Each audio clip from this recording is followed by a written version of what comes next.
Good morning, everyone. So, let's get some stuff set up here. Hopefully I don't have the sound too loud. All right. The live chat in here as well.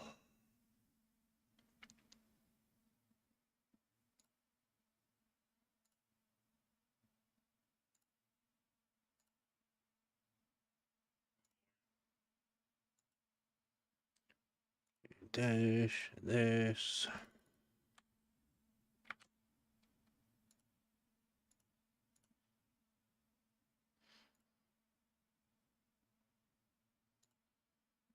Put the sub up. Oh, we got another sub. That's awesome. Thank you for the sub. There's nothing wrong. Just setting it up.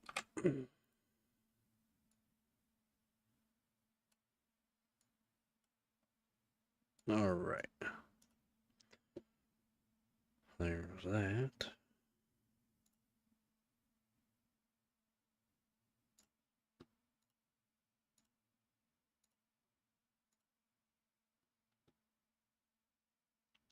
And one we'll bring up right off the bat that I saw. Actually, we should go over Bauer.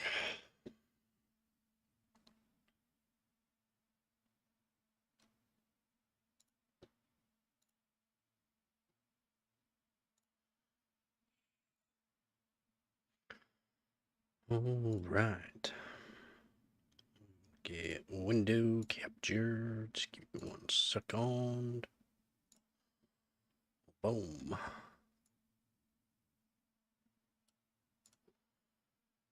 Yeah. All right. So we'll go over this one first. We'll drinking our morning coffee. And hopefully we have that set up proper. Yep.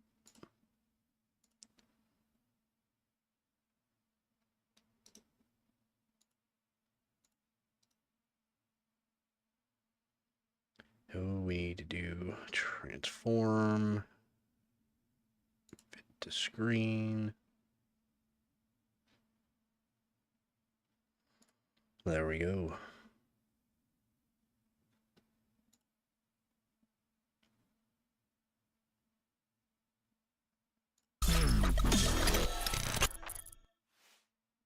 Hi and welcome back to a new video. Today we will talk about the RTX 5070 Ti, which is about as fast as a 7900 XTX and about as fast as a 4080.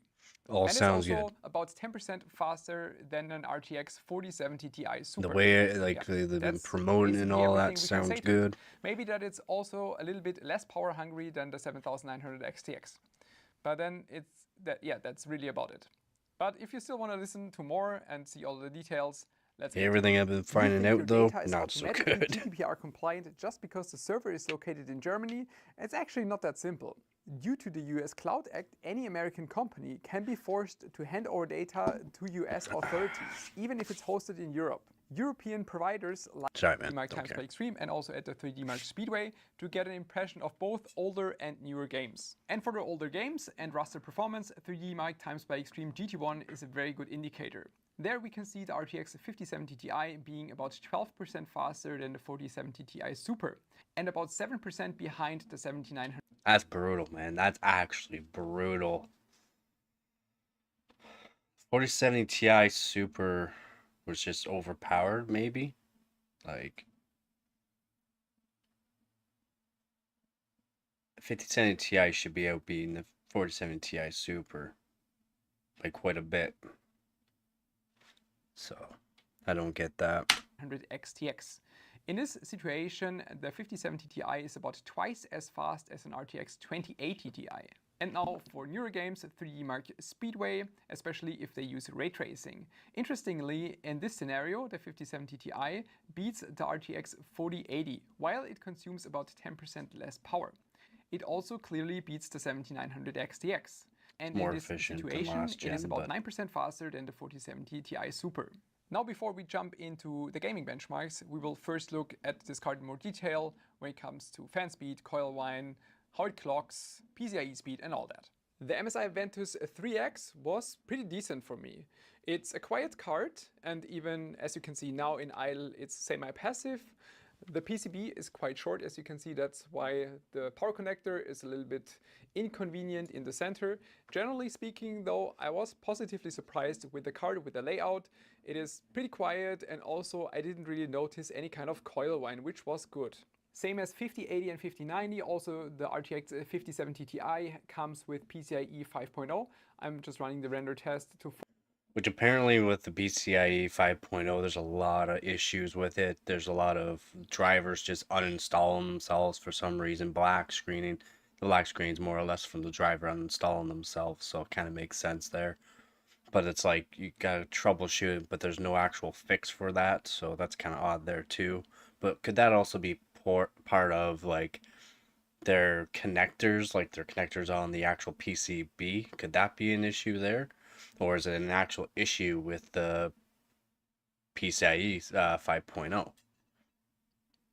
Force it into X16, otherwise the power saving mode would drop it down to, for example, 1.1. I guess it can't be because Paul's Hardware said he tried it also in Gen 4 and Gen 3, and apparently it does not fix the issue. Apparently some people said switching it over to Gen 4 PCIe, that it would help fix the issue, but he's tried in multiple different ways and it keeps doing the same thing, keeps uninstalling the driver, which is very odd. But with this specific card, I didn't have any issues with PCIe 5.0. You can also see 16 GB with GDDR7, which is the main difference, at least when it comes to the memory, to, for example, at 4080, and we will just switch to the gaming scenario. If we're looking at how the GPU behaves, we can see 2750 on the GPU, 1750 on the memory. The GPU temperature is always stock around settings, 65 degrees 2.7 Celsius. gigahertz, Memory which is nice to temperature I see. saw slightly above 70 degrees Celsius. GPU That temperature is all looked in really the good too. absolutely green zone. What I observed, what I find interesting, is that whenever I put the card under load, the initial fan speed is always a bit higher, so it's maybe 2150 RPM, and then it is dropping down a little bit to about 2000, which I personally think could still be lower. So if you want to tweak this manually, you could surely still make this card quite a bit more quiet, especially looking at the 65 degrees Celsius on the GPU. So there is certainly headroom. Now don't quote me, but I'm pretty sure all of the manufacturers or most of the manufacturers are using like the PTM now. I could be wrong about that, so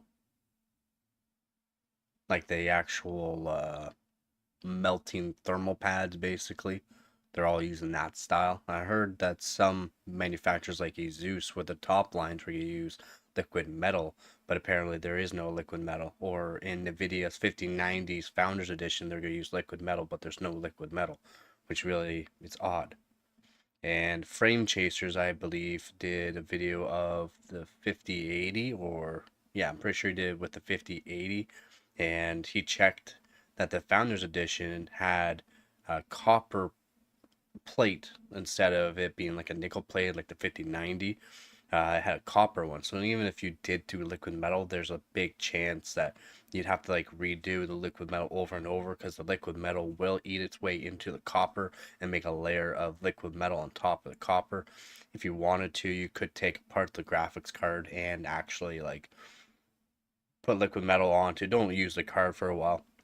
Put liquid metal onto it, wipe it away, put more liquid metal away, wipe it away until you build up a layer of liquid metal, and then you can probably sand that flat with like a lapping plate of some sort, and that would actually stop the liquid metal from like just drying out way too quickly. Plus, I just put it like a layer over top of the copper, which could act like a nickel plate basically, but completely liquid metal, which would be nice to do, be a nice like try out and see if it would work. But I could probably do that with a CPU of mine and see if that actually helps anything at all, and we could do that test and just do like a liquid metal on top of the actual like flatten lap out the CPU IHS, and what we can do is put liquid metal onto it, next day wipe it away, put more, next day keep doing that for layers. It'll be like a thing that I can do that, and see if we can actually make it so that way liquid metal will actually last a long time on the actual IHS, and see how well it actually performs. I can do that. That'd be actually pretty fun to do. room for either lowering the fan speed or also for overclocking potential. And if we look at the board power draw, we can see just below 300 watts in the gaming scenario. Now the gaming benchmarks, and we will jump into Star Wars Outlaws, which was the scene that I just showed you for just generating some background load for the card. And I want to highlight that I was testing everything in 4K. But the 5070 Ti I would personally probably more use as a 1440p card. But with all the 12 volt high power stuff happening lately, I simply didn't have any time to retest all the other cards again in 1440p. I would probably need like, I don't know, 2 or 3 days for that. Yeah, And the that's why we will just benchmarking, also man, compare this and one making the with videos 4K. takes a long And even time. though I'm aware that it might be better to look at 1440p, I think most other reviewers might look at 1440p, so in the end it might actually not be that bad to also have some information for 4K. So let's get to it. In Star Wars Outlaws, I tested all the cards with DLSS quality, but without frame generation, because even after a couple of driver updates for the GPU and also patches for the games, it is still not working for me. I still don't know why. Below 40. But in this condition, we can see the 5070 Ti being about 9% slower than the 4080 and about 12% faster than the 4070 Ti Super. In Assassin's Creed Mirage, the 5070 Ti is 11% faster than the 4070 Ti Super, while consuming about the same power, and it's about 6% behind a 4080. Interestingly, now if we enable DLSS quality, the 5070 Ti now beats the 4080, which might be just due to the fact that the Blackwell is the newer GPU and is more focused on the DLSS features. And if we compare it again versus the 4070 Ti Super, then the 5070 Ti is 20% faster now. In Cyberpunk, without ray tracing and without path tracing, And I haven't seen a whole lot of tests done with the 4070 Ti Super, and there has been like people getting the 4070 Ti Super, but I haven't seen a whole lot of like benchmarking actually done with it. So maybe I'll have to go through and see who's actually done the 4070 Ti Super and see how many actually were for sale or sold. I'll have to do that too. 5070 Ti is, when we just look at the performance, identical to a 4080. However, it consumes 14% less power, which is definitely interesting and also very important. In this scenario, the 7900 XTX is much faster than the 50. Yeah, so even same thing with DeBauer too as everyone else, except for he's doing CL30 instead of CL28, like a lot of people are doing. They're using 9800X3D. He's also using the same motherboard, which is the X870E Hero from Asus there. And Linus Tech Tips, I believe, was doing not the X870E, but they did the X670 or something like that. With the 9800X3D at 5.3 gigahertz. And then Gamers Nexus did it at 5.4 gigahertz. CL28 at 6,000 meg transfer per second. So like everyone's using the exact same CPU for some reason. Are they thinking it's going to give you the best performance for the GPU by using that? I don't think so. I think if you use a different GPU like a 14900K or 285K, you get different frames. You could get better frames for some of these games than the 9800X3D. Because from everything I've been researching, and now the 9800X3D is not the greatest for like 4K or 2K. It's more or less built for like the 1080p. So I don't know. I don't know why everyone's using the exact same CPU. 5070 Ti and on the level of a 5080. But also in this scenario, if we enable DLSS performance with frame generation, and also in this scenario, ray tracing and path tracing are enabled, the 5070 Ti is now benefiting from its newer tech, and it can definitely beat the 4070 Ti Super, at least on paper, if we look at the average FPS.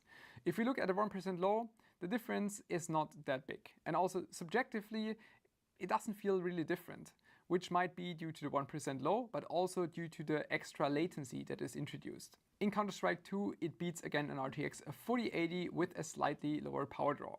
Then again, in Remnant 2, the 5070 Ti is 5090, slower holy than moly, the the 4080, performance and in it's about 4K. 10% faster than the 4070 Ti Super. And again, I'm starting to see a pattern. Once we enable DLSS, the 5070 Ti beats the 4080. So that seems to be the thing once DLSS is enabled. And last one, Valorant, and we're just seeing the same thing again. It is slightly behind a 4080 and about 10% in front of a 4070 Ti Super. That brings me back to the beginning of the video where I said that the RTX 5070 Ti is roughly the same performance as the 4080 or also the 7900 XTX. And also having this same performance as the 4080 means that it's roughly the same performance also as a 4080 Super, because they're like 2 or 3% apart, which is Some not tests. necessarily a bad thing. You know, the 5070 Ti seems to be same performance but consuming a little bit less power. And it has, in theory, multi-frame generation. So it's kind of a little bit more efficient 4080 with multi-frame generation. So I think that sums it up. We will quickly take this card apart, take a closer look at this 5070 Ti. You know, it also comes with our friend, the 12-volt high power connector.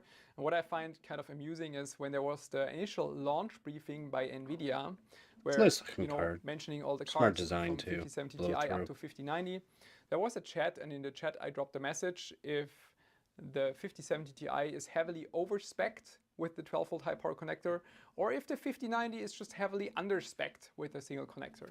Yeah, I think we all know the answer, even though I didn't get one from Nvidia, at least in the briefing. Way under But spec.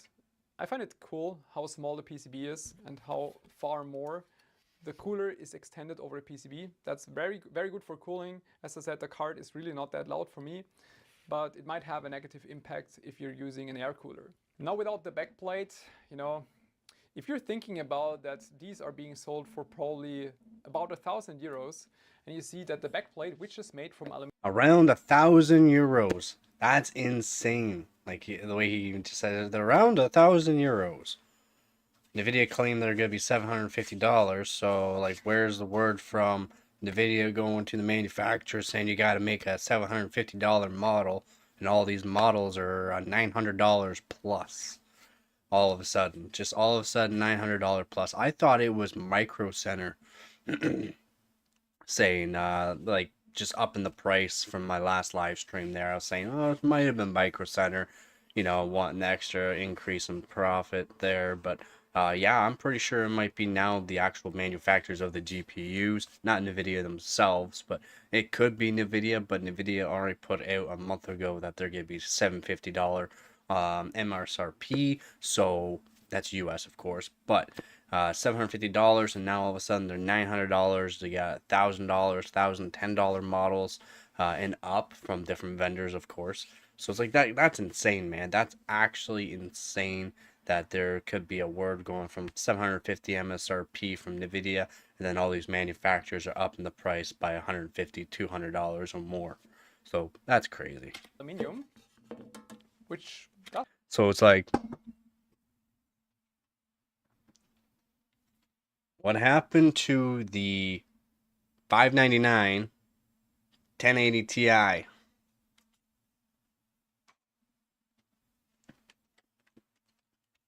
What happened to the 599 3070 Ti?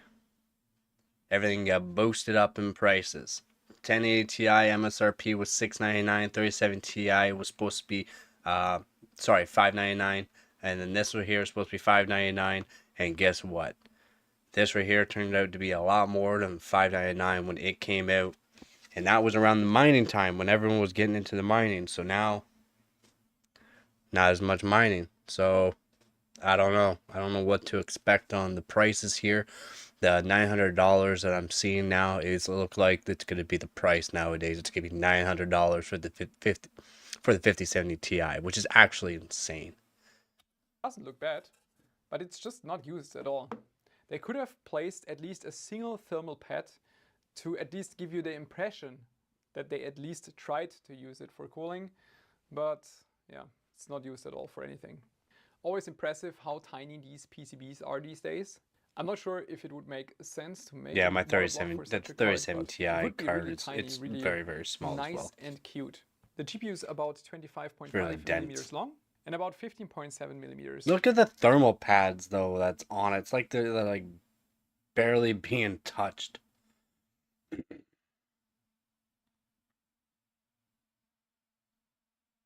Crazy. White. Now the thing is very similar to all the other RTX 50 cards. The performance itself is not that bad. It's not impressive either. It's just not that bad. But it might be very bad when it comes to the pricing. which is something that is, at least for me, really hard to judge. You know, if you're just looking at the MSRP of 749, that would not be bad, because at 749 USD, you would get this card, which is roughly 4080 performance. It's a little bit more efficient, has multi-frame generation if you're looking for that. So just looking at that, actually not too bad. It's not impressive, but it's not bad. Not bad, not terrible is something I would say. But In the middle, which it should I don't be know. for a The medium tier pricing and card, the things medium that were high tier leaked card. upfront It should just be didn't in look the good, middle. you know. In Germany, we saw prices between 1,000 and 1,300 euros, which would simply be way too high, because that is sometimes above a 4080 Super, or often above a 4080 Super, and the 4080 Super on average should be faster than this card. It doesn't have multi-frame generation, you know, Nvidia, I know that, but most people probably won't care. Yeah, it makes it incredibly hard for me as a reviewer to just give a good conclusion. The MSRP doesn't look bad, you know, but the reality, the prices in reality, they look a lot different, and they might also change overnight. So difficult for me to give a real good conclusion. It's an okay card, should do okay on a technical level. It's not impressive, but the price might kill it. Thanks for tuning in. See you next time. Bye bye. Take it easy, man. Crazy, man. Crazy.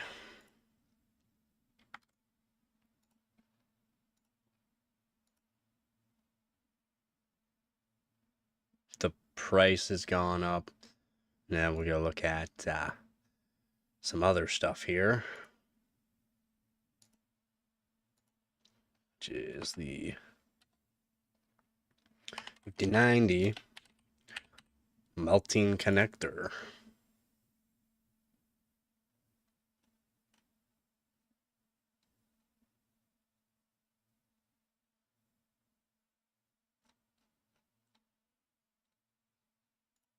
Socket in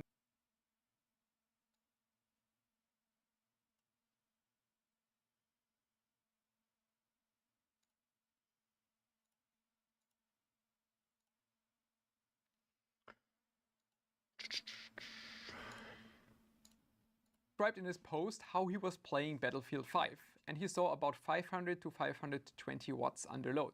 He then experienced a burnt smell and Only 500 to 520 watts on load. shut down his system. Then he investigated everything and he found his card damaged. So in the first image we can see the damaged card with a damaged 12-volt high power cable.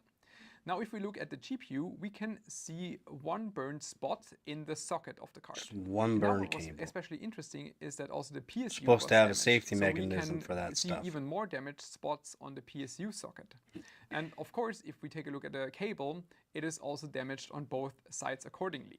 It is also important to me that we don't take this case out of context. It is a single case which we want to investigate, and I want to look at this from an objective standpoint. And objective standpoint is something difficult, especially if you look at some of the Reddit comments, which directly state that it's a user error and that a third-party cable is responsible for this, without having any further information or investigating this, which I don't agree with, and I think it's wrong to do so. I also wanted to figure out who is Ivan and how experienced is he, what is his knowledge? And turns out that he is a true enthusiast and that he knows a lot. So prior to the 5090 Founders Edition, he had a 4090 Founders Edition, and then before that he had a 3090 Founders Edition, and then a 2080 Ti. And he is always updating his system, building a lot of stuff, and he knows what he's doing.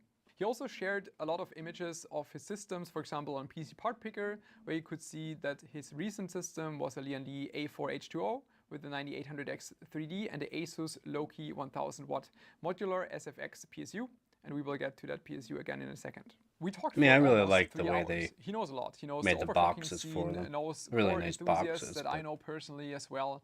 And he also explained how he was following Having the these 12 kind volt of high issues, power brutal. debacle already with, you know, the previous videos that I was doing, that Gamers Nexus was doing. He is We're gonna take a look at the Bowers custom monoblock there for his well, I guess it is kind of a monoblock, but his GPU block that he made there, very nice.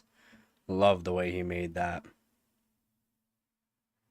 So it's not gonna be the finalized version, of course, but it's a start, and it already looks amazing, man. Like He's pumping out some really nice stuff lately, and before he's been making some really nice custom stuff back in the day too. But the stuff he's doing now, it's just crazy. Is aware of everything, and he was fully aware that you have to plug the cable in fully. And he made sure that like a simple user error would not happen to him. So he explained that he double checked this every single time he was changing anything on his system. The cable came from Mod DIY, and I also read a lot of comments about this. You know, it's a cheap Chinese third-party cable, which I don't agree They're with. not a Mod small DIY company.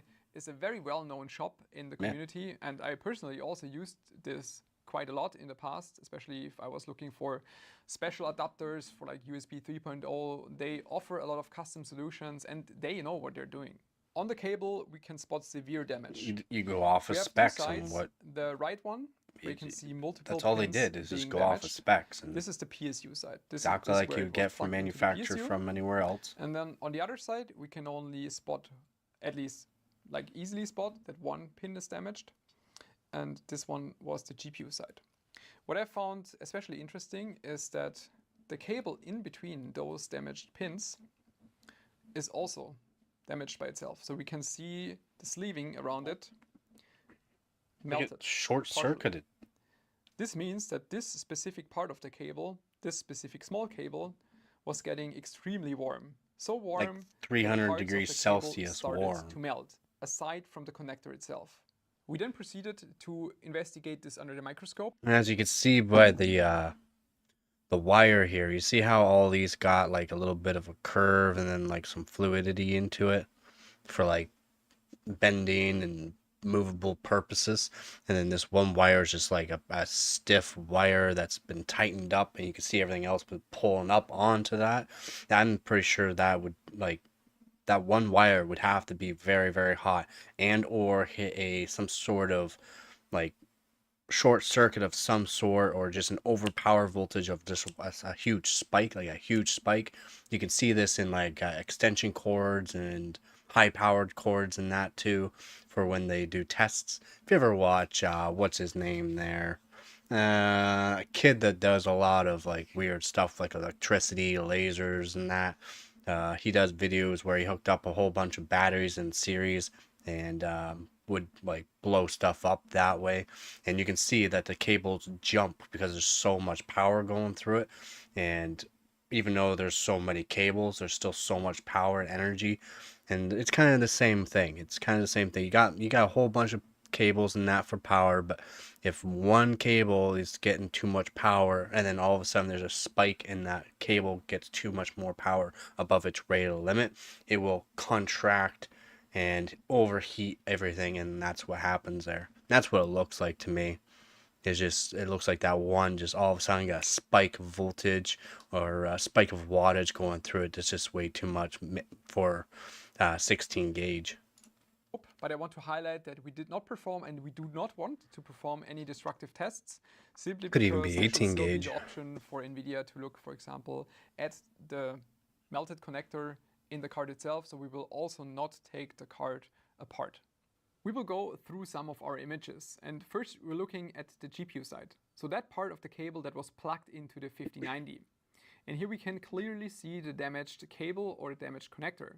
But it only seemed to be damaged on one specific pin. Just If one we pin. tilt it a little bit to the That's side, what it we seems to can me see like. more parts of the plastic that were damaged. Yeah.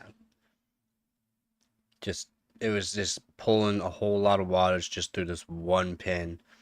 And then all of a sudden it got a spike of wattage, and then poof. And what would have happened there is it would have like pulled the cable, pulled it out of more of like the actual connecting the actual points. As you can see, there's burntness all the way down here, like all the way down. But it would have pulled itself up, given it less like connectivity for that pin. It would have just made it worse and worse as it heated up, or as the voltage went into it. It would have pulled itself out, Damaged or which would have melted. caused And I all assume this that damage when the cable real was fast. pulled out, then this part eventually broke off. It probably made good contact with the plastic of the card, probably also melted a little bit there. Then was connected. Yeah, you can see it's already bent. It's all bent. And he probably didn't even look at, like, he probably didn't touch it at all. He just pulled it out, and this is kind of what happened. And that, by the looks of it, this one pin just got so much wattage, basically, not really the voltage, it's the wattage, the amperage going through this.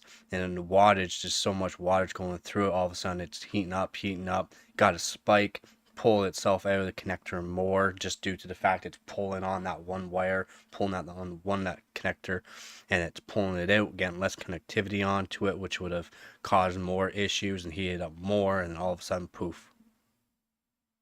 Because look, you can see every other one looks fairly decent. This one here is all charred up on the outside and inside, but you can see these are all gold, well, brass connectors, and yeah, they look fairly decent. Even the one right beside it, look just fine. It's just a single pin. And when pulling it out, it broke off. And it's also important that this specific pin, where we see the damage, was carrying the 12 volts of the card, so not ground. Now looking at the socket in the RTX I am just getting over a cold, by the way. Because, you know, it's an angled connector. Putting this like this under a microscope, that was difficult. On the card, you can see the top left pin, that's the one again that is carrying 12 volts, is damaged. Under the microscope, we can see the damage even better, and we can see the counterpart the ground would have from been the taking cable, so much where you would typically find those square shapes of the connector of the socket. It is basically only round. The end is always going to be more than a lot of plastic that is still remaining in the socket right now. Ivan pointed out that he was trying to clean it, and also that he had to use quite a lot. Look at that. So these ones look like they're higher up, and this one's down farther. They just completely melt this pin. This does look like it's got some damage, but it looks like it's also deeper in than these ones.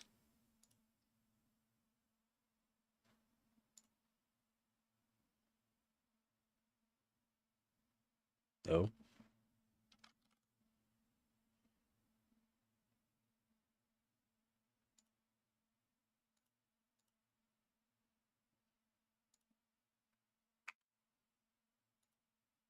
Socket in the RTX 5090 was not that easy because, you know, it's an angled connector. Putting this like this under a microscope, that was difficult. On the card, you can see the top left pin, that's the one again that is carrying 12 volts, is damaged.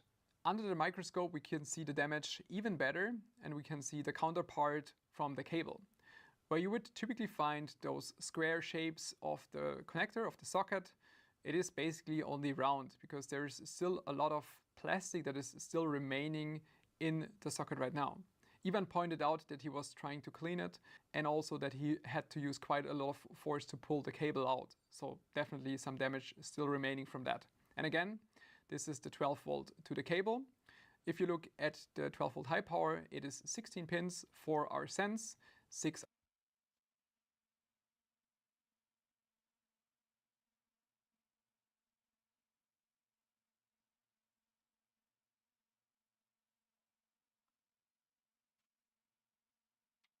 are 12 volt, and again 6 are ground. Now the third thing that is missing is the PSU, which is the ASUS Loki 1000 watt, which has a native 12 volt high power connector. From what I could find out online, this is really just the older 12 volt high power and not the newer 2x6 connector. On the PSU, you can see clear damage on more than only one pin. You can also see a little bit of a burn mark to the left. That typically happens when you're one end of the plastic connector when it's to literally the on fire. I would say this is kind of leftover from that. Again, the investigation was not easy. It was not easy to get good images of this, but we can see a similar damage on the PSU side. There is massive damage. Although, like this one's like gone, but these ones also look like they've gotten a little bit of like burntness to them for some reason. On one of the 12 volt pins, and you can see it melted so hard that even the pin underneath was damaged by the same thing. So probably this was melting onto one of the ground pins, and while pulling the cable out, it broke off. And if we are trying to look deeper into the socket, we can also see plastic leftovers in some of the other socket areas or pin areas. So also there is a little bit of melted plastic left. And after seeing that several pins were damaged on the PSU side for the 12 volt, we wanted to check the cable again when it comes to the PSU side. What you probably couldn't see earlier under just a normal camera Okay. becomes more clear if we zoom in. So you can see that 5 out of 6 of the 12-volt pins were damaged. So we see melted plastic everywhere on 5 of the 6 pins. And this is again the PSU side of the cable. Reading all the speculation online, a lot of people were thinking about if this cable is like low quality, the mod DIY cable, third-party cable, if this is simply the cause of the issue or not. And I think this is pretty much a standard cable. It doesn't seem to be bad quality. In one aspect, it might even be better than a standard cable, to be fully honest. And I also want to point out this is a 12-volt high power cable, and all the cables should be the same, even for the 2x6 standard. Could have For been a the 2x6 PSU was standard, getting only too the hot. socket in the It's only GPU 1,000 or watt. PSU will be different, which just means PSU that is getting the main too contact hot with pins it. are a little bit longer Throughout that, and the just that sense one pins are a rail. little bit shorter, simply to detect the user error. Because a lot of the damage is straight from the power supply end. More damage on the power supply end. The one pin on it is completely gone. Like this one over here, going over to the power supply is completely, basically gone. So like PSU, maybe the 600 watts. Man, it is spec'd out, and it's probably, well, it could be old. It could be just, you know, well used, because he said he had the 4090, which also had this connector. And like He also had cable, 3090 too, but diameter, he wouldn't have had connector this diameter, PSU. everything else is So his still PSU's remains gotta the same. be 2 years old at least, minimum. I can search up, see The what standard this cables are power usually supply, just how old it nickel-plated is, when but it comes to contact pins, and you could you directly see see that this maybe also the power visually, supply that is under we have spec. like a gold appearance, and then doing material analysis, we could figure out that this is indeed not only nickel-plated but also gold-plated. And especially if you want to plug a cable it's got in some gold more plating, than okay. once, this prevents the contact resistance to become worse. So that's actually a good thing. So I'm not sure if I would agree that the third-party cable is just wrong. And I would say that this is just normal quality and maybe even a little bit above quality considering the gold plating on the contact pins. Quick edit at this point because I'm currently cutting the video and I received a message from Gramax, who is on my Discord, and he pointed me towards an article from Molex where they were talking about mixing metals in connectors. They specifically mentioned that gold itself would be the ideal case, like gold to gold connection. But if you have a different material on the other side, like in this case it's either a tin or nickel plated connector, then you should also only go with nickel or tin on this side. Like mixing, Gold for is always example, gonna be gold better, and of tin, course. at least according to Molex, is absolutely not recommended. I wanted to add this in. I think we should have an open debate about the entire third-party cable thing in general, because if you think about it, anything that doesn't come with the card itself, and that would be the Nvidia official adapter, is kind of third-party. Like, why would a, I don't know, Corsair, Seasonic, Asus, whatever cable be better than any other cable that uses a standard connector? I mean, it's a standard connector. And I think we might have to revisit even the entire thing of, you know, cable mod connector melting.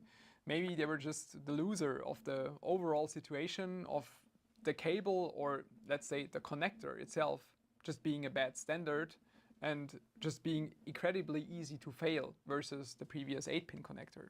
At the beginning of the video, I highlighted that I experienced something very odd myself at the weekend with this specific 1590 Founders Edition. And honestly, I couldn't believe some of the things that I measured. So we will just try to replicate that. This is still the same card, same setup from last video. It's my 1590 with custom water cooling block attached. Looks And so the cool. card is connected to a Corsair AX1600i. That is a PSU I've been using for quite a while. And it is connected over the Corsair 12-volt high power cable. Should be trying it out with the other from mid last year. power supply. Mid last year I also had a different video with my 4090 that was having issues. Again, 12-volt high power. We did a video about this. And after this video I replaced my cable. So this is maybe half-year old. And of course it has seen some GPUs, but not like 100, you know. I also want to clearly show that this cable is fully plugged. There's no gap anywhere visible. And same goes for the GPU side. If we look at this, there's also no gap. Everything is plugged exactly the way it should be. So this should work normal, right? I was originally testing Star Wars Outlaws, which is pulling between 540 to 550 watts on the GPU. To keep it simple, I will just run Furmark for now. We're checking this with the thermal imaging camera, and you will see that right now it's only the motherboard that is warm. So we see center measurement, you can see on the top left. It's just below 50 degrees Celsius, makes sense with a couple of M.2 SSDs underneath. And also the water temperature is currently about 22 degrees Celsius, which perfectly aligns with what we can measure on like the fittings and the water block itself. If we zoom out a bit more, then you see Look at the date. The date. 1970. 01, 01, 1970. nothing. Like the cables, PSU, nothing looks strange. And as I said, I was testing Star Wars Outlaws, and I wanted to check, performance of the cooler. I wanted to feel what's the temperature of inductors and just things like that. And then I touched the cable, and it was surprisingly hot. But it was only one cable of the cables that was hot. And then I touched the one next to it, and it was cold. I was like, huh? That doesn't make any sense. And then I grabbed the thermal imaging camera. So we're starting Furmark, and currently, well, you can see it already on the PSU side. Very warm. How it's heating up. 65 Celsius. After 45 seconds. You can clearly see how 60-ish. two of the wires are getting warm and the rest At isn't. 90 there. That is extremely unusual. And if we switch to the PSU side, this 130. is 1 minute of load. 1 minute of load, and we see over 120 degrees Celsius on the connector side on the PSU. 134. It's difficult to get something this like tiny on the thermal imaging camera, but you can see that it's just those two wires. Yeah, just the pull rest it closer. is staying cold. But those two, those specific ones, I can definitely feel it, which means, yeah, the estimated 50 degrees. That seems correct. In hardware info, you see 575 watts. That's the normal TDP of the card, the max TDP. Temperatures are looking really good for Furmark. It's like 52 degrees on the GPU, 52 in the memory. That's all fine. Time in Furmark, it's just above 3 minutes. And if we're switching again to the PSU side, it's now 4 minutes. It is above 140 degrees Celsius. That's from the PSU side. So there's something after 4 weird minutes. going on with the PSU to the GPU. The way they're 150. talking. And if we're So filming it shouldn't be pulling out of 1 high-power pin or even connector 2 pins. of It should be the pulling out of more. card, which is a bit more difficult to do. I think it's 4 pins. I also spotted already 90 degrees Celsius here, not even after 10 minutes. I separated the wires to make it a little bit simpler. So the left ones are ground wires, and all the right ones are the ones that are carrying the 12 volt. This means there has to be an uneven current distribution. So we have to measure the current with this current clamp. This wire goes above, well, 23 amps with this wire. This is also one of the wires that is getting really hot. Then the next one, oh nice, this one is doing 2 amps, so basically nothing.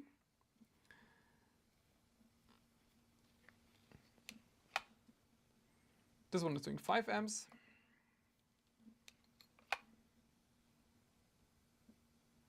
(11, 10, so in between.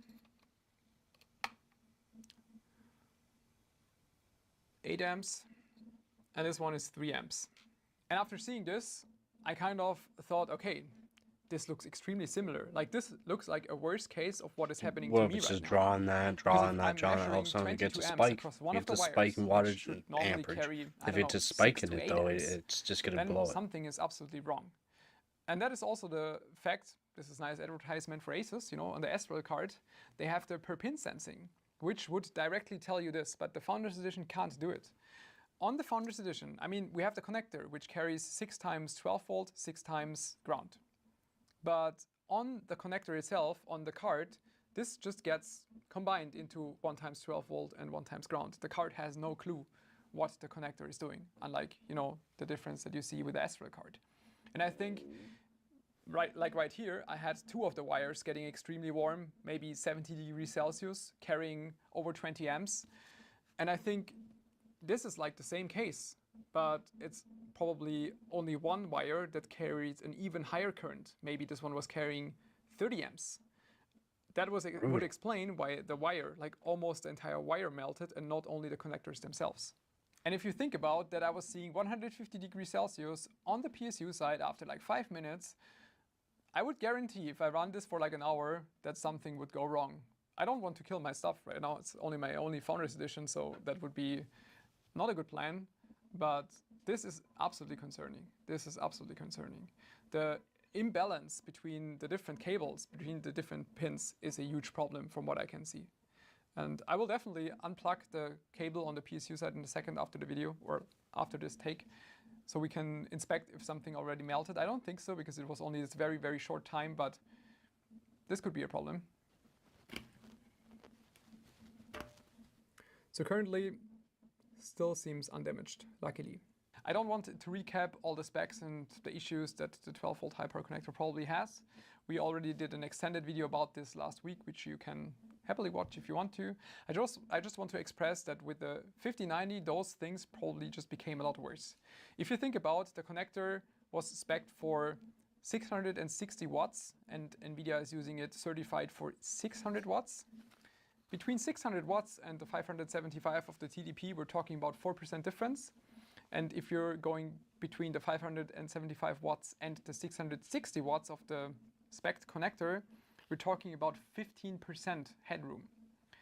For the 4090, it was still 46% headroom. So the headroom just became a lot less, a lot less. And you know, if I'm every time reading this, it's just a user error thing. We're building stuff for the DIY market. You have to make sure that they are working reliably in the DIY market. And 15% headroom is probably simply not enough.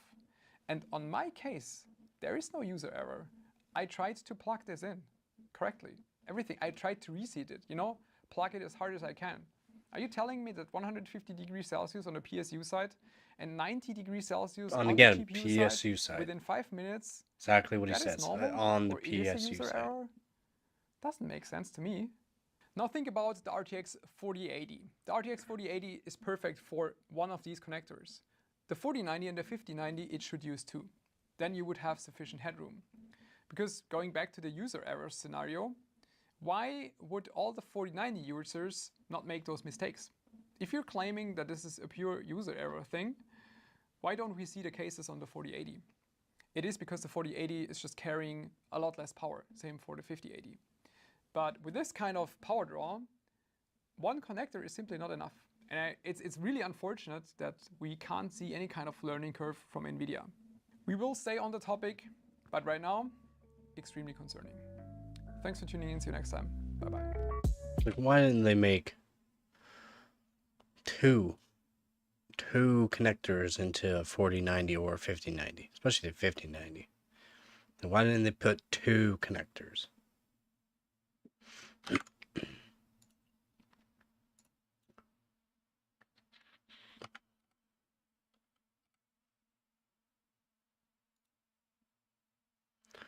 Now we're going to do 5070 Ti. We're going to go on the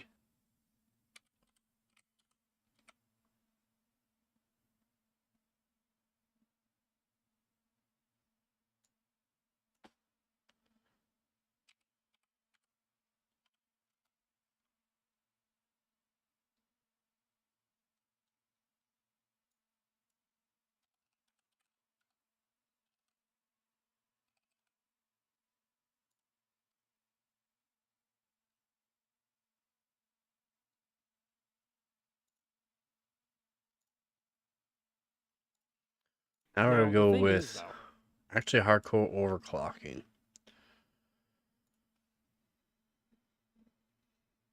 Good old Billzoid. I'll be right back.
And we gotta switch this over.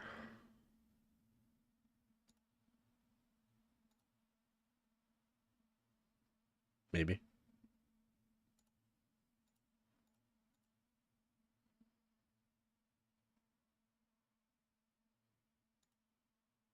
Ew.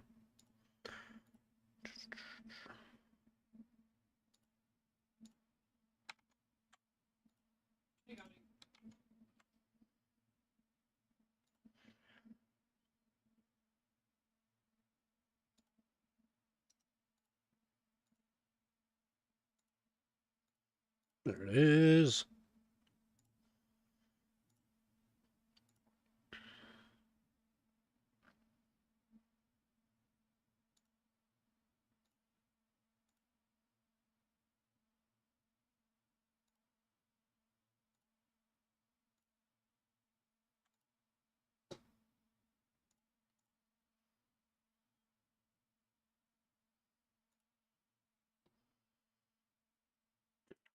Right.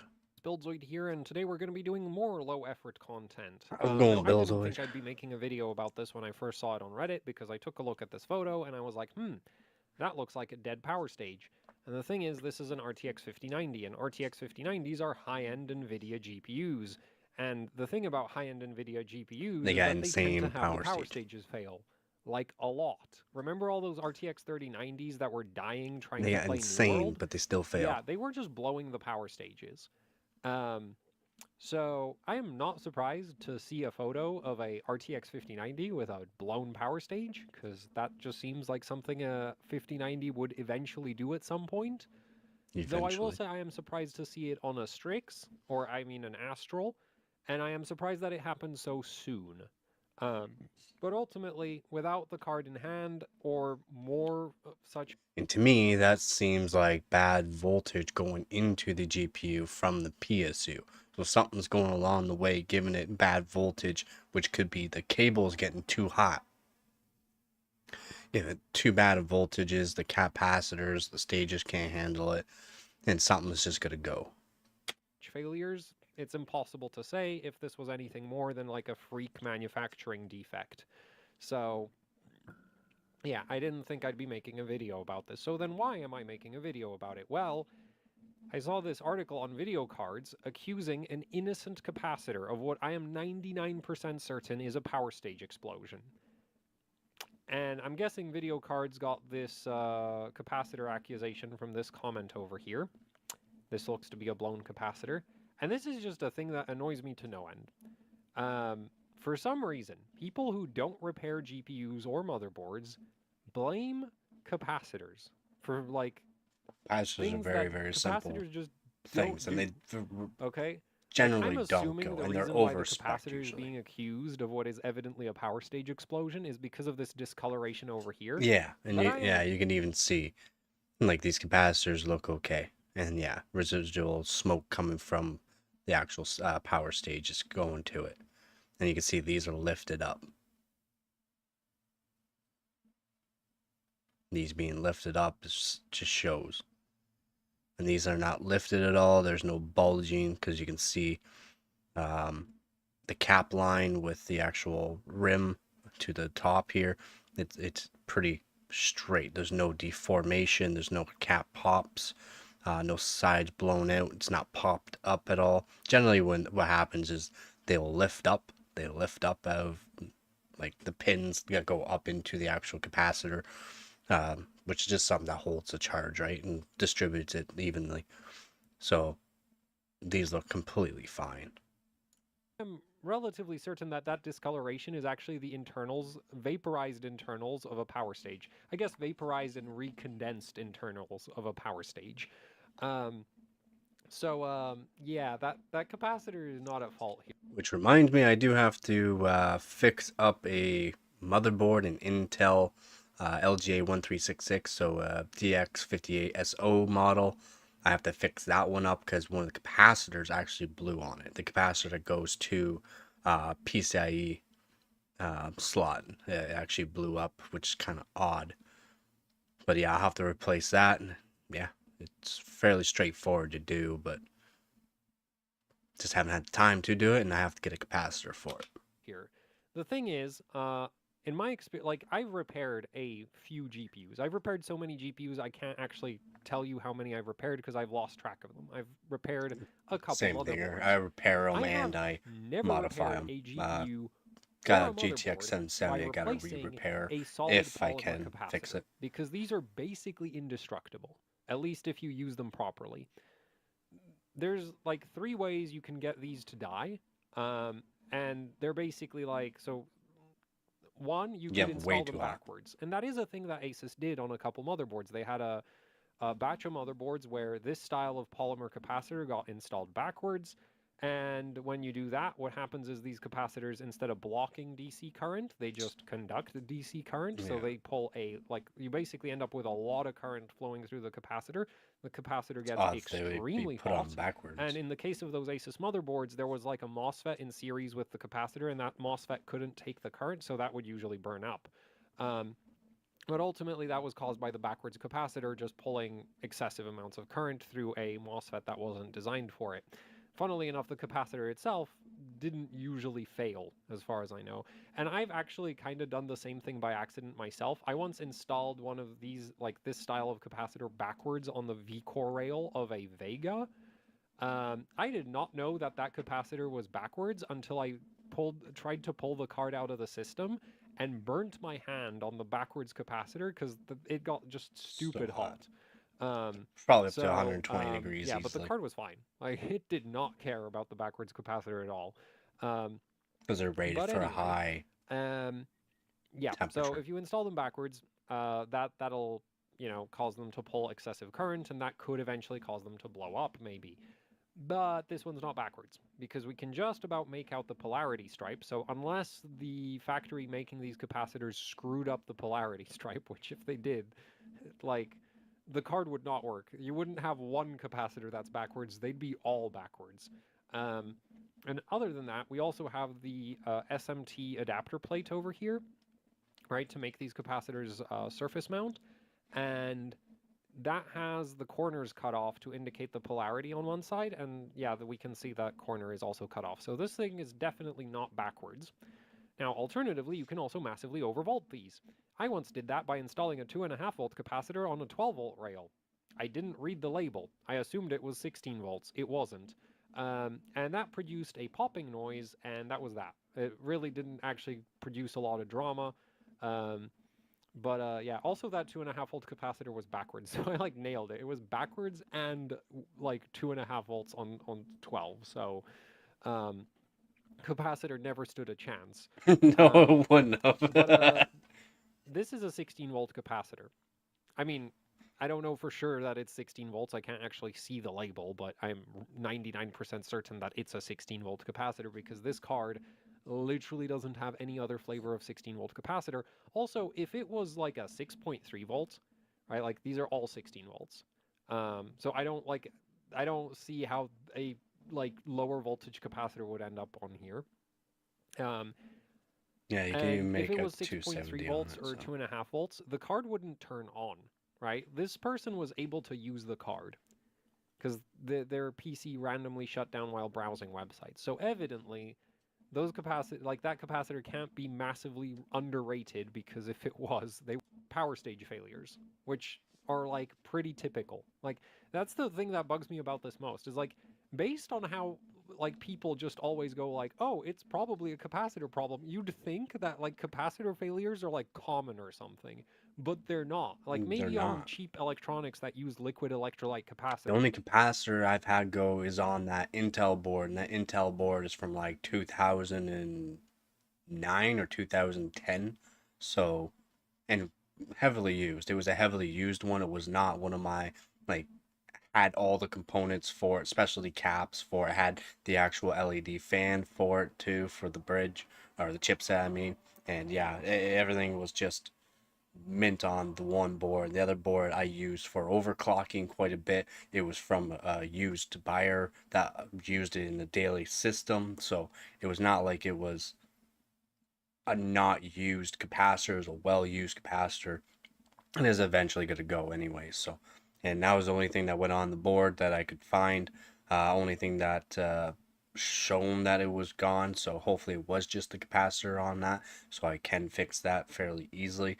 But yeah, that was the only thing of all my GPUs, motherboards, and everything. That's the only thing, only capacitor that has ever gone. And that was literally just starting it up and taking off an overclock and put it to stock settings and then turn it back on, turn it back off, turn it back on, and then all of a sudden, poof. That's just gonna happen, right? Especially something over time that's been daily used for 10 plus years. Capacitor failures are a common issue. But on GPUs and motherboards, all of the capacitors are some kind of solid polymer. They're basically indestructible. They don't die, other than the multilayer ceramics. But the multilayer ceramics are also solid and also don't die unless you like bend the board. So I don't get how how people just like always jump to blaming the capacitors, and it annoys me because it's like it's not the freaking capacitors. It's like never the capacitors. So anyway, Yeah, they just don't know what yeah, PC components that's are, the main reason I'm what making could this have video. actually went Now, in it, so they're onto just why this speculating. might They're have failed. like Now, what they think. I don't think this is a case of Can't like give them the Asus hardest cheaping out time on the it, but they components shouldn't be because they're just, just using you know, monolithic putting power something systems, out there that isn't true. MP86670 power stages.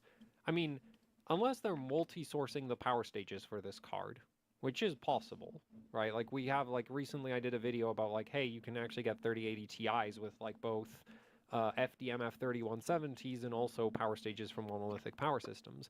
But I would assume I kind of doubt that Asus would have been multi-sourcing power stages for like what I'm assuming is the first batch of 5090s. Um, so it's probably on these MP86 670 power stages.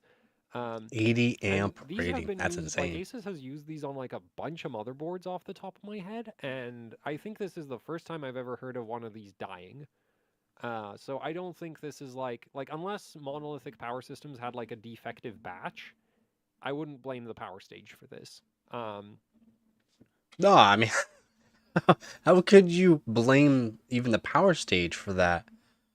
80 amp rating. Holy. That's on one.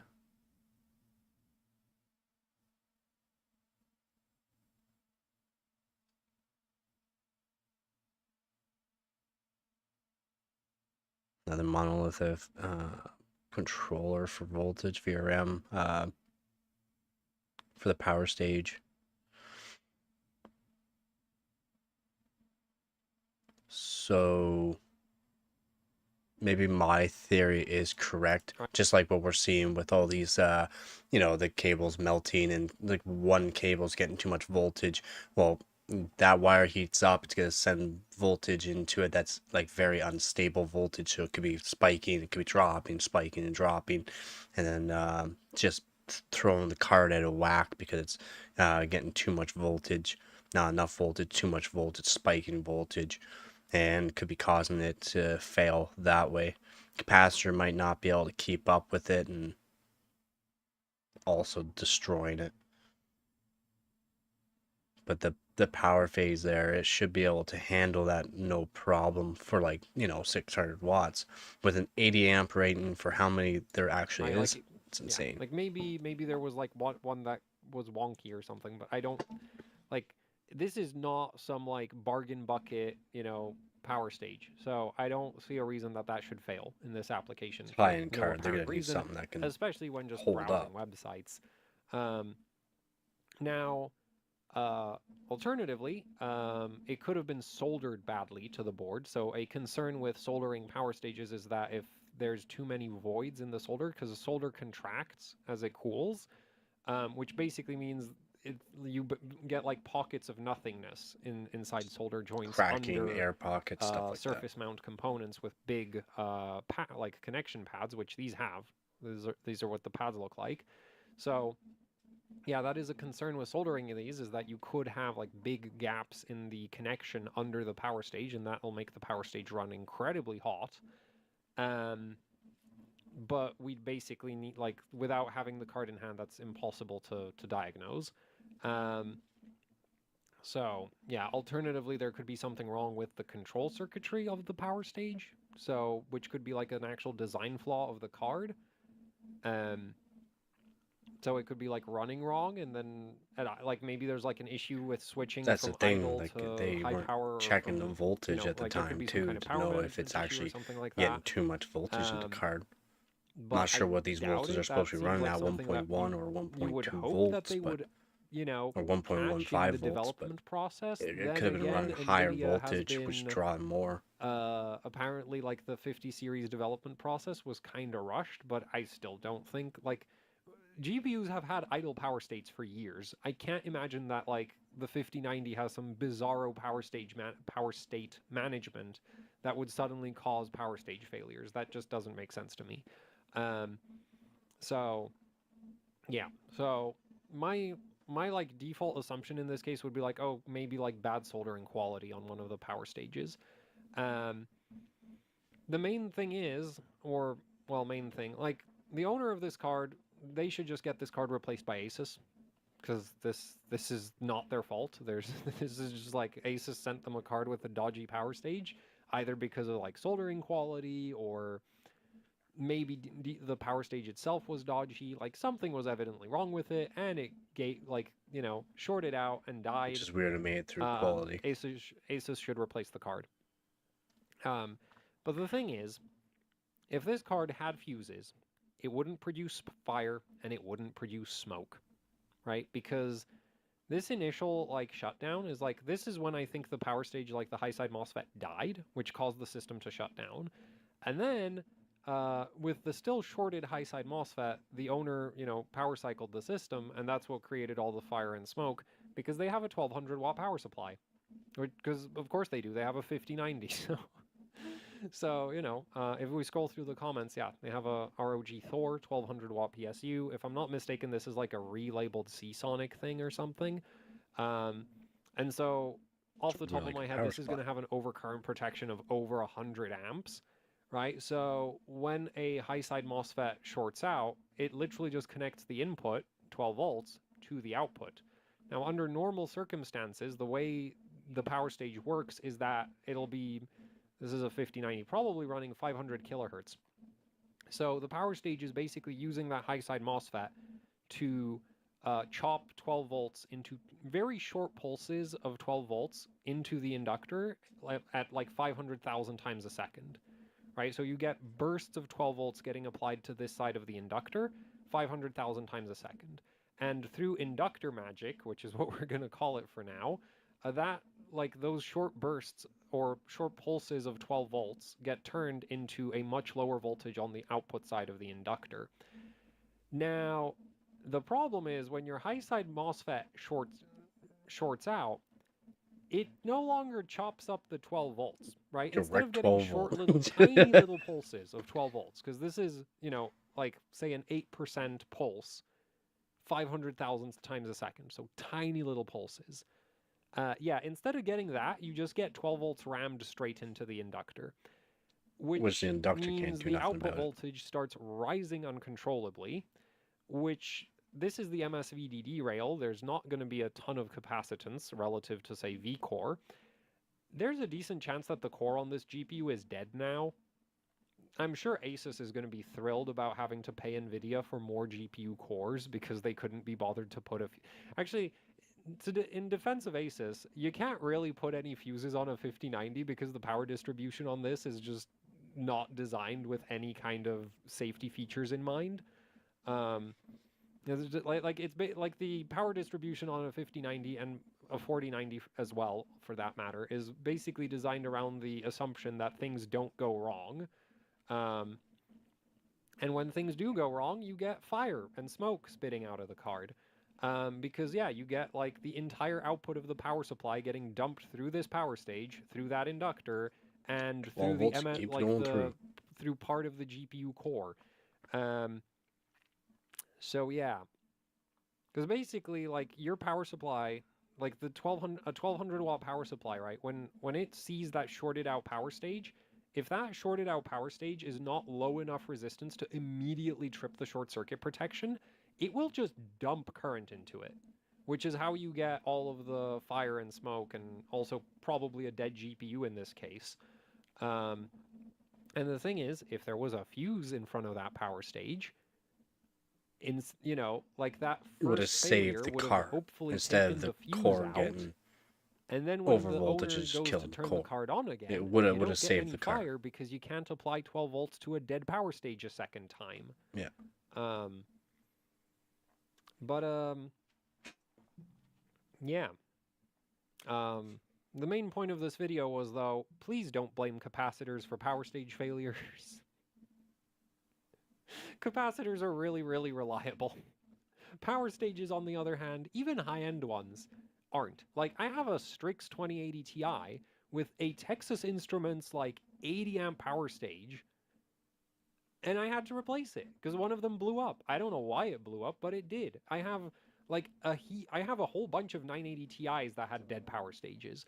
I repaired 2 different 3090s that had dead power stages. Admittedly, those were like cheap power stages, 980 not Ti's were high-end ones, but over-spec'd in like a lot of power ways. stages failing is a thing that happens a lot. So like maybe we should design the uber expensive GPUs to resist power stage failures a bit better than just hoping that the power stages don't die, because they do die a lot. Anyway, this is almost certainly not a capacitor failure. And that's it for the video. So hopefully you found this somewhat interesting, if not particularly useful. That's it for the video.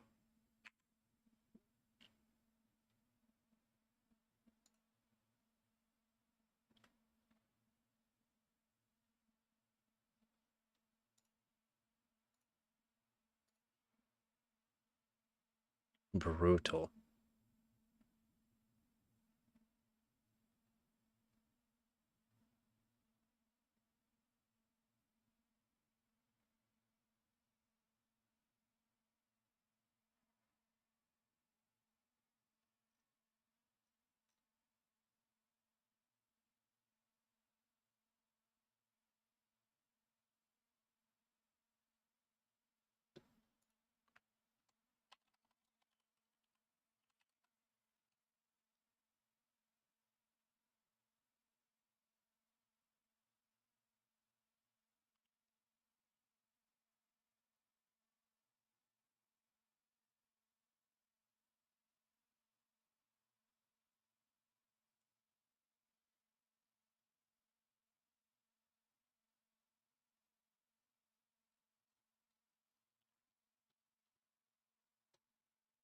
So yeah, I will show this one.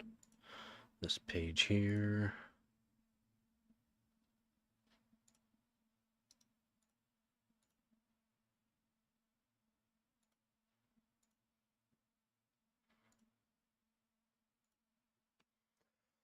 So, all I just typed in was 1590 news on YouTube here, and wow, we got fire, we got broken, missing ROPS, which is part of the performance it's doing, like for what you actually need. You need it for performance. It's like relaying the signal basically, so that way you get the proper performance of your GPU. And yeah, they're, what is it, supposed to be 176 ROPs, and nope, they're 168. They're missing 8 on multiple different GPUs. 5090, 5090D, which is China's equivalent to 5090.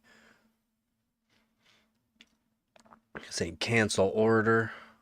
97 XT leaks look really good and really bad. Yeah, the prices apparently are not so good with what they're speculating, really.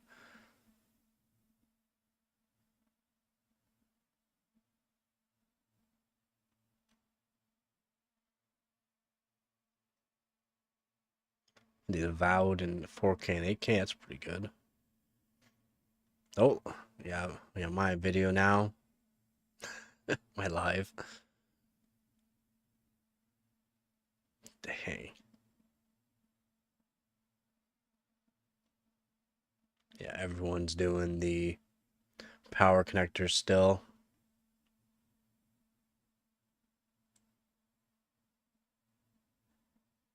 The first time hands-on with the 5090 with Linus. Yeah. Yeah, it's all about the melting connectors and Nvidia blowing up. But you can't really say it's all Nvidia's fault on that one. Missing ROPs, yeah, that's Nvidia's fault, but it should have been caught with the manufacturers. But of course, they didn't.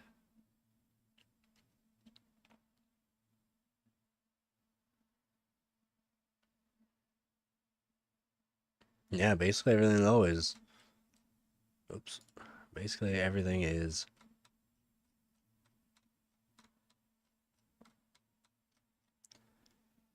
Nvidia blowing up, on fire. Everything, every picture's on fire or broken.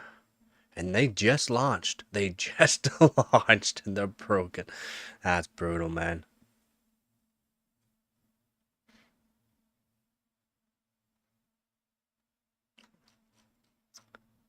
Yeah, that's brutal.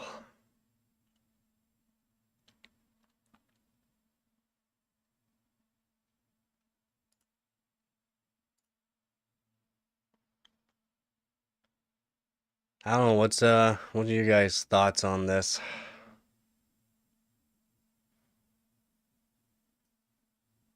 I'm not sure why he has the fire pointing there.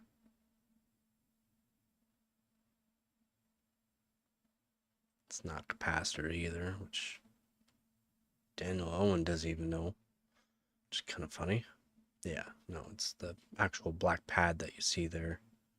That's what's actually failing on it. And like Buildzoid that are actually hardcore overclocking, there should be some sort of fuse put into place in between that and the actual power phase. It would have stopped it. Would have stopped it from killing the core. Brutal, man.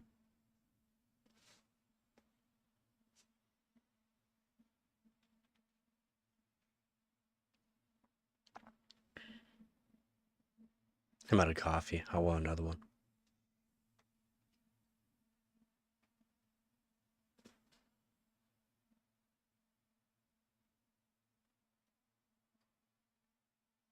This is 2 hours ago.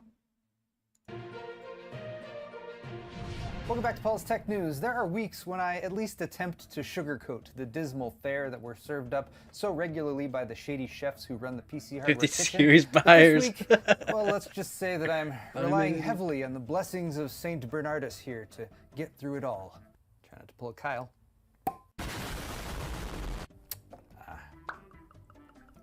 Oh, one last thanks to Russell from Tennessee. I've finally finished all the beer that you sent. By the way, if you'd like me to drink beer that you send, my P.O. box is in the video's description. To sum up this week though, RTX 5090 issues appear to be getting worse, and some are just showing up with missing ROPs, which directly affects performance. This is on top of black screen issues, the ongoing melting power connector annoyance, and the fact that these are the most expensive and least available cards ever to exist. The 5070 Ti launch came and went, with that card's potential also squandered by its lack of availability and immediate price hikes over the promised $750 MSRP. Tariffs are continuing to push PC hardware prices up here in the US, and it could get worse. And it looks like we've only got a week and a half more to be optimistic about the Radeon 9070 and 9070 XT until those launch and probably suck too. They say misery loves company, so thanks for joining me on this episode of Tech News. Excellent! Today's video is brought to you by the Paul's Hardware store. Yeah, everyone's got their hats paulshardware.net. right now. After dropping Everyone's got their $2,000 on your hats. new flagship GPU, or perhaps more like $2,500 to Wait. $3,000, dropping $2,000. Yeah. We just watched that video by DeBauer showing the one wire was carrying over 22 amps through one single wire, while the other ones are pulling 3 to 8 amps. Some of them like 1. They have the 6. They have the 6 connectors for the 12-volt high power connector there. Brutal.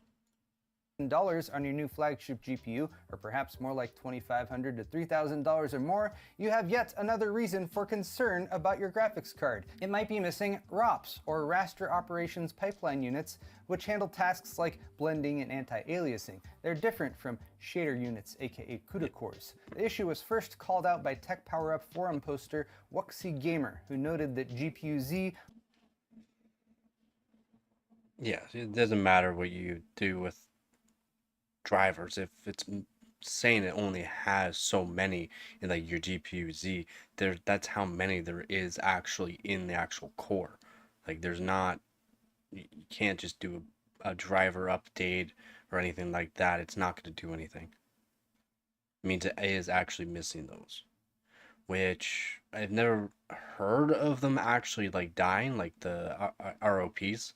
I've never heard of them actually like dying out and then you're losing some and the card's still working. I've never seen that. So it would have came from Nvidia to the manufacturer, which, what board did he have? No, doesn't even say. It was a Zotac. It was a Zotac 5090 solid. Was The showing non-OC 168 ROPs for their Zotac RTX 5090 solid. Yeah.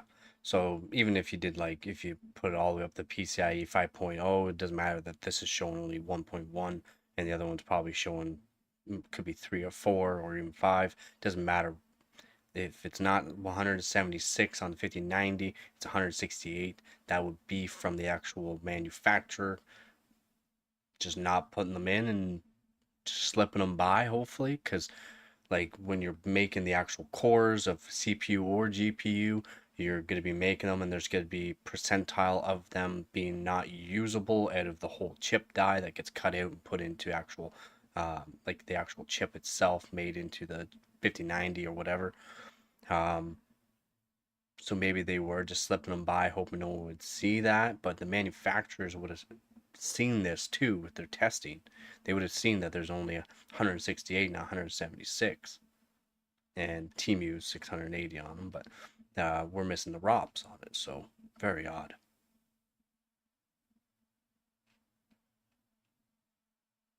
And as you see, pixel filtrate, it's gotten lower on it.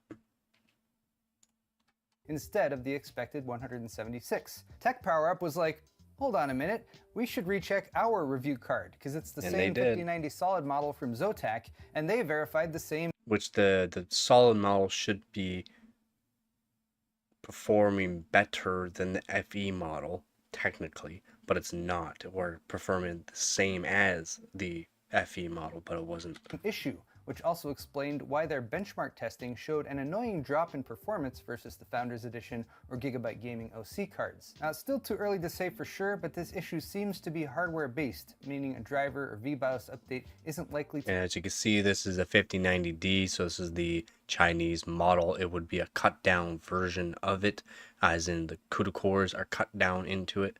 But the ROPs should be the exact same.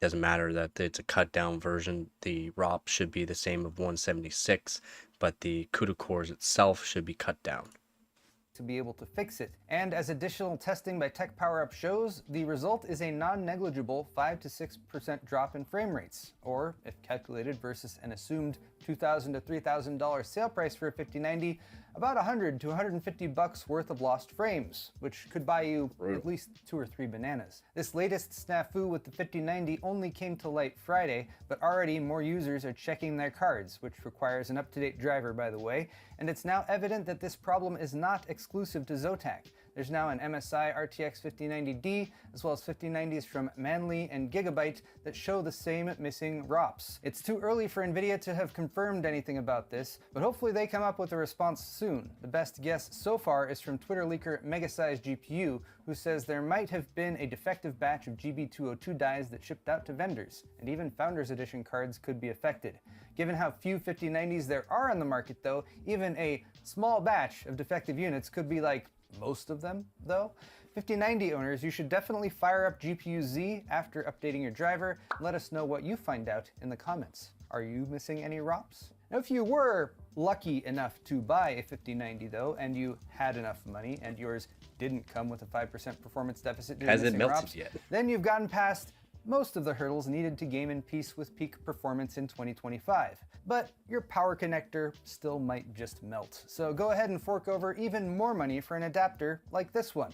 It's a 12VH power connector with an active cooling fan and an LED display to show you the cable's temperature and power Not a draw. fix Because for thanks it. to Nvidia's obstinate refusal to switch away from this poorly designed power delivery standard, it's now up to questionable manufacturers on Taobao to design something that works around the shortcomings of this tiny plug that delivers up to 600 watts of power, sometimes all over the same wire. It's worth noting that this adapter does not have protection built in either, so it wouldn't stop the unbalanced amperage problem that's been Doesn't help demonstrated nothing. recently, but it will allow you to frantically glance at your PC regularly while But this would be from the GPU side too.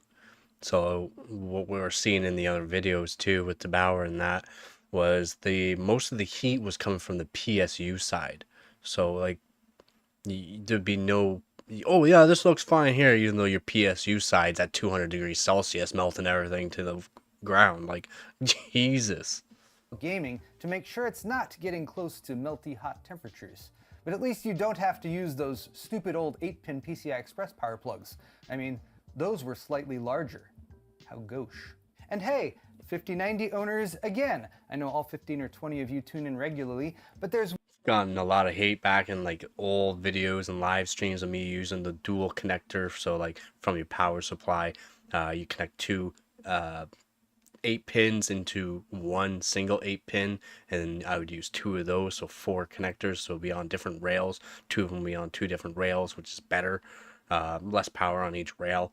But I was getting so much hate. Oh, those connectors suck, and that it's from the manufacturer. They're way over spec. I've already checked them out. They're way over spec, and I prefer to use them, especially when doing my overclocking, when the actual GPU is gonna be pulling over 400 watts. Like if you're gonna be doing that when it's gonna be spiking, especially, like you're gonna want the best amount of power, the stablest amount of power. So that'll be from 2 different power stages on the actual PSU going into the GPU instead of just one rail going to the actual GPU on a single line. So like that's the best way to do it in my opinion, especially if I have like a 4090 or 5090.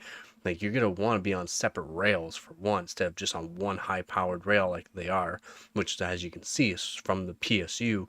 It's causing issues from the PSU side more than it is on the GPU side. So it could be overheating that one wire more on the PSU side, and it's just making it so it's worse going to the GPU, and then it's just gonna be a constant battle of temperature rising and workloads rising and fluctuating around. And once you get that instability of power going to the GPU, it's just going to be unstable, and it's got to be constantly power going up and up and up. So like all these other people are testing it or just using their 5090s so far, and what we've seen is no one's like everyone was doing like the workstations or their gaming or whatever on it, but they weren't looking at the actual wattage or voltage going into it at the time, which could have been overloading the voltage in that for power too, or right on the peak of what the graphics card is allowing in, and it's just causing an uprising battle for all the components on the GPU and the actual power supply. So it's just brutal all the way around right now for the 5090s. one other small problem you might encounter, and that's when your screen just goes black, and then maybe you have to restart or And that would just be your drivers and that too, though, if your screen goes black. And that's what a lot of people are saying is from PCIe 5.0. But what if it's just from like the weird connectors that Nvidia Founder Editions cards have, where they have the actual like linkage to the actual PCIe Express in, like there's an extra connector, so there's gonna be something going on there just with the FE models. Haven't really checked out the reinstall your driver, other cards which as happens much to yet be though. what happened to me Is when it I the first same? started testing the 5090 back in January. Black screens are extremely fun to troubleshoot because with nothing to view on screen, you get to just randomly guess at what might be going wrong. And thankfully, the problem is still nebulous and the root cause is unknown, although a regularly suggested fix that can sometimes work is switching your motherboard over to PCIe Gen 4 mode instead of Gen 5, Didn't fix it for me. Didn't There are fix it. still plenty of reports of users with this problem though. 'Cause which why can would it? It'd be affect driver all side RTX 50 or series cards and even RTX 40 and something 30 to do with series cards Nvidia, too. or At the very least, Nvidia it has wouldn't now be the actual acknowledged GPU. the issue and that it exists. Huge win there for us consumers. And you don't hopefully know, at some point in the future it will be especially if you're switching mitigated with from the 5 driver and to or 4. VBIOS update. Until then, cross your fingers that it doesn't happen to your GPU that cost thousands of dollars. Yeah. Good luck. Speaking of good luck, we could all use some of that with regards to the upcoming RX 9070 and 9070 XT Not as good as what GPUs people that are AMD will be thinking, announcing and costs in a lot live more stream than on what people are February thinking 28th. too. The cards are rumored to go up for sale a week later on March 6th, and for now, early benchmark leaks are leaving room for optimism. So we can look at this chart here. So the speculated performance is right around the 7900 GRE and 7900 XT, right in the smack middle of those cards there. So what we're getting with the 5070 Ti is we're up around the 7900 XTX. So we're up around like 20 to 22K for performance of the 5070 Ti around there. Is that good? I don't know. But the performance to price to what we're getting right now, hopefully these guys, AMD, can do something about their price with the 9070 XT. The price that a lot of people are saying is put it, whatever number they're thinking, put like $100 less than what they're thinking is gonna be the lowest for it, and make it as cheap as possible. So like make it like a $450, $500 card, and people would be happy with that. In my opinion, that wouldn't be too bad. Especially since, like, again, we're going with AMD, the encoder's not going to be as good, so like it's going to be performing to the same as like a 40 series card, not a 50 series card, which is even way better for the encoder. But like it's going to perform, the encoders are going to perform like last gen Nvidia always has been. Nvidia has always been better with the encoders, and for workstation and for people like me editing videos or streaming and stuff like that, the encoders are needed, especially when I'm doing like this no back screen. So like I got no green screen or anything like that. I'm using the encoder on it. You can need a 30 series card or up, a nice high powered card for it. And yeah, we'll see with these, but they should be putting around $450, $500, what I'm thinking, for the 9070 XT. Because it's not going to perform the same as the 5070 Ti, and the encoder's not going to be as good. So even if they make it a 16 gigabyte card, which I don't think they will be, I think they'll be making a 12 gigabyte card, but who knows, they could be making a 16 gigabyte card. It's not going to be a 32 gigabyte card or a 320 gigabyte card, which is the funny that they made. And a lot of people think, oh, well, it's going to have that much. No, it was a joke that they made. It's not going to have 32 gigabytes. It won't have 24 gigabytes either. Geekbench database entries have shown the 9070 XT aligning with the 7900 GRE performance-wise, while the 9070 is a bit more like a 7800 XT. Another more obscure leak via a Furmark benchmark database entry supposedly disguised as a 7800 XT, but that puts the 9070 XT closer to the 7900 XTX while outperforming the 7900 XT. It's also alleged that AMD claims the 9070 XT will be 40% faster at 4K than the GRE, and I will say, it's reasonable to assume that these cards will fall somewhere in that range. But whatever the performance may be, the pricing and availability will be the most important factors, especially immediately after launch. Now, not much has been said so far about availability, big jump although up. we have not Look been at that warned though. of short Yeah, so it's not a real card, but hopefully they're doing the 8-pin. If they did the 8-pin, supply perfect. as of yet. People would be Nvidia happy did with that. preempt recent 50 series launches with, so that could be a good sign that maybe they won't all sell out immediately. Also, there seems to not be a reference design coming out for the 9070 or XT, despite some earlier images that leaked. That was apparently just a concept design that won't be sold. Video Cards chalks this up as a good thing for buyers, as AIB partners might now have more GPUs allocated to them, helping to fill out the supply, but it's hard to say for sure without a direct statement from AMD. The price though, the price is truly the most vital spec for these cards, and my advice here... Yeah, well, we're gonna pass your advice on that one, because video was quickly called out for telling everyone the price was a lot of people $750 have speculations on last it. month.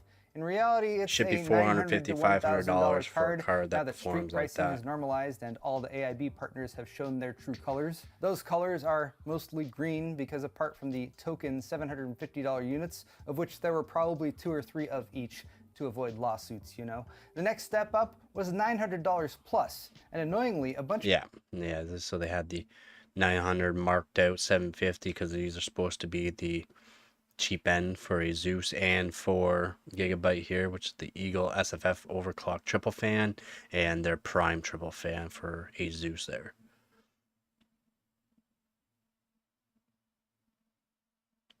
So their Eagle Ice was because of white, they put up the 199. They look like they're exact same, just one's white. Yeah, should be 750, but I'm pretty sure Nvidia would have had a word with them saying, yeah, should be $750 card. You should have at least one model at $750 line, and then the rest of them you can up them because they're a higher tier. They're not making 5070 Ti Founders Edition cards, so Nvidia, I don't know why they're even saying $750 when they're not even making FE model. of places were selling their MSRP cards for $750 but discounted from $900, so at any point they could just jack the price back up to $900. That is really dumb. The 5070 Ti is basically a 4080 or 4080 Super in terms of performance, minus 2 or 3%, and for $750, that actually could be somewhat reasonable, if not an amazing value.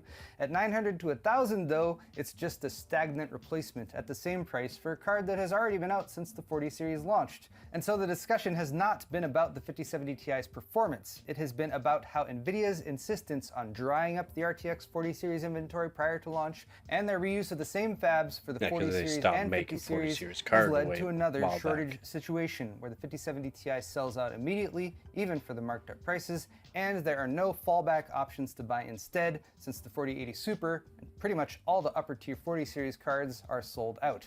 And so, despite the odds, Nvidia has managed yet another disappointing launch. But at least we still have the RTX 5070, which surely won't suck too? That's coming March 5th, right alongside the Radeon 9070 and 9070 Here soon, XT. I will be reviewing it, of March course. Madness is already I taken. won't have my hands on Should be it, an of course, but interesting week. I will be Let's going cap off over this the reviewers interesting that week actually with do some it. tech briefs, though, which should always be taken orally. Speaking of Nvidia sucking, what if Nvidia didn't suck? Well, they Yeah, I definitely will be going over 5070 as well, going over the YouTubers that have reviewed it, what CPUs they're using, all the RAM that they're using. They're basically all doing the same. There's one person that did CL30 instead of CL28s, 6,000 meg transfers per second, but they're all using 9800X3D. Most of them are at 5.3 gigahertz, and Gamers Nexus was the only one that did 5.4 gigahertz. They're basically all using the same motherboard as well, so I'm not sure what that's about, how everyone's using 900X3D for all their tests for some reason when there should be some sort of, you know, variance in CPUs used with the GPU, since they're going to be using an AMD CPU with Nvidia. There could be a whole lot of variance of putting an Intel CPU with the Nvidia, so they should be doing 13900K, 14900K, 285K. They could even be doing lower tier CPUs as well, like 13600K, 14600K as well, or 265K even. They should be using different variants of CPUs instead of all using the same CPU, just so that way all their tests are roughly the same. They should be having variants in the CPU, because it could very well change with the CPU. Some games are going to perform better with Intel, and some games are going to perform better with AMD. Doesn't matter if it's the X3D or not. attempted to do just that with this post from Nvidia Tim on Wednesday, announcing the reimplementation of their verified priority access queue for RTX 5080 and 5090 GPUs for buyers in the US for now. Basically, you log into Nvidia, fill out a form, and maybe, after some indeterminate amount of time, you'll be lucky enough to be able to buy one of the GPUs that I and other reviewers have spent the past few weeks complaining about. Sorry to the new gamers out there, you needed to have an Nvidia account prior to January 30th to be eligible, and I doubt we'll ever see the actual sales numbers for gamers who are connected with with the cards via this program, because that would be the best way to determine if this was actually helpful for gamers or just a bit of PR window washing for Team Green, given the current state of the market. And it would have been nice if they launched this last month, when the 5080 and 5090 launched too. Speaking of the state and the market, the Trump administration's continued push to enact tariffs on foreign countries who import goods to the U.S. is continuing to have the impact that basic economics Canada's predicts, wondering about and that is too. Importers who Should must we end pay their a tax partnership to with the the government US to and go bring in with goods, then pass the cost of that tax on to consumers next door by neighbors? raising the price of goods, and they often add a bit of padding to the price increase for good measure too. Acer CEO Jason Chen All the has confirmed politics. that their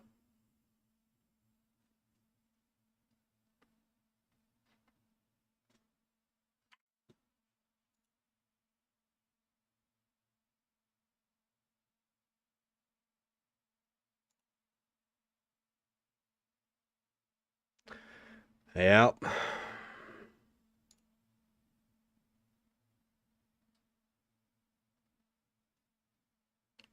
%28% of its revenue, but only 1% of dollars in the country. Apparently, in Japan and other places, GPU prices are skyrocketing as well.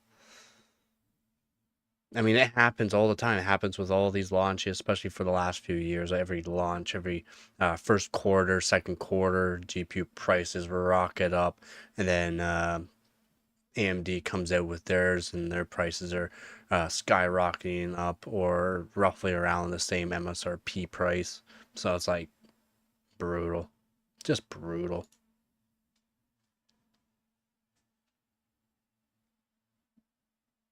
Let me know what you guys think in the comment section below.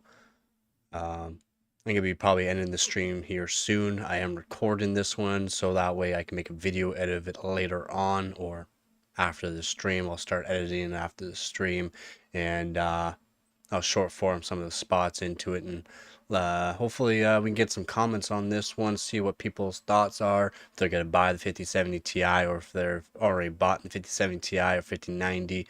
Let me know, or 5080. Let me know what graphics card you guys are currently using, if you guys are staying on your old CPUs, GPUs, if you guys are going to upgrade this time around in 2025 or not. Just let me know your thoughts. Let me know your thoughts in the comment section below. If you have not subscribed, you guys should definitely think about subscribing. And yeah, thanks for watching, everyone.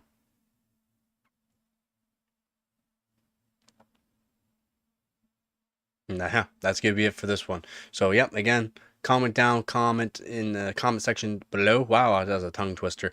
Comment down in the comment section, and let me know you guys' thoughts on this whole Nvidia launch, if it's just been absolutely whack, like as what I've been reading up on the forums and just on content creators, or just people putting it out there with their 5090s and 5070 Ti's with issues, or haven't had any issues yet.